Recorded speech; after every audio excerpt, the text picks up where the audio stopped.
నేను బైరెడ్డి విజయబాబు ఈరోజు హైదరాబాద్ మహానగరంలో కావచ్చు, తెలంగాణలో కావచ్చు, ఎక్కడ చూసినా గ్యాస్ సంక్షోభంలో ఏర్పడింది. ప్రభుత్వాలు గ్యాస్ సంక్షోభం ఏర్పడడానికి ప్రధాన కారణం ఏంటంటే అక్కడ ఇరాన్ మరియు అమెరికా, ఇజ్రాయెల్ యుద్ధాల కారణంగా గ్యాస్ సంక్షోభం ఏర్పడింది. గ్యాస్ సంక్షోభాన్ని వెంటనే ప్రభుత్వం బాధ్యత తీసుకొని వెంటనే దీన్ని తక్షణ గ్యాస్ సంక్షోభాన్ని వెతివేయాలని మేము కోరుకుంటా ఉన్నాం. ఇంక్విలాబ్ సేన పార్టీ తరఫు నుంచి డిమాండ్ చేస్తూ ఉన్నాం. గ్యాస్ ఎక్కడ అడిగినా అక్రమ దందా చేస్తుడు. ఒక్కొక్కరి దగ్గర నుంచి 1500 నుంచి 3300 నుంచి 5000 రూపాయల వరకు కమర్షియల్ గ్యాస్ మొదలు పెట్టుకుంటే దాదాపు 5000 రూపాయలు కమర్షియల్ గ్యాస్ అంటున్నారు. ఎక్కడ జరుగుతుంది? ఎక్కడ లోపం ఉంది?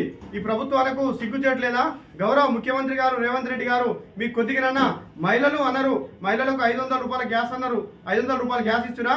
గ్యాస్ ఇవ్వడం కోసం పాటు 500 రూపాయలు కాదు, 1000 రూపాయలు పెట్టినా గ్యాస్ దొరకట్లే. 5000 3000 గ్యాస్ తీసుకుంటున్నారు. ఇది కాదు పద్ధతి.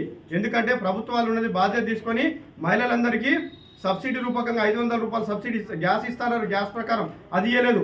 ఉన్న 1000 రూపాయలు కూడా గ్యాస్ ఇవ్వలేదు. ఎందుకంటే మేము ఒకటి చెప్తున్నాము. మా ఇంక్విలాబ్ సేన పార్టీ తరఫు నుంచి ఒక డిమాండ్ చేస్తా ఉన్నాము. ప్రతి ఒక్కరికి గ్యాస్ సక్రమంగా అందాలి.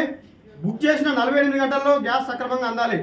లేకపోతే రానున్న రోజుల్లో గ్యాస్ ఏజెన్సీలకు ఒక్కొక్కరికి ఈపు చింతపండు చేస్తామని చెప్పేసి మేము తెలియజేస్తున్నాం. ఎవరు కూడా అక్రమంగా గ్యాస్ దాచుకోవద్దు.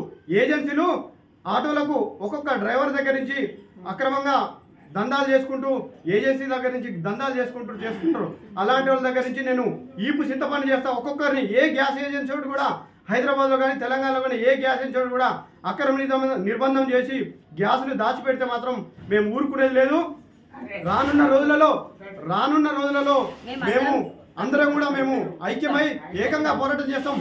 మా తెలంగాణ మహిళల గురించి ముక్త కంఠంతో కూడా పోరాడతామని చెప్పేసి మేము తెలియజేస్తా ఉన్నాము.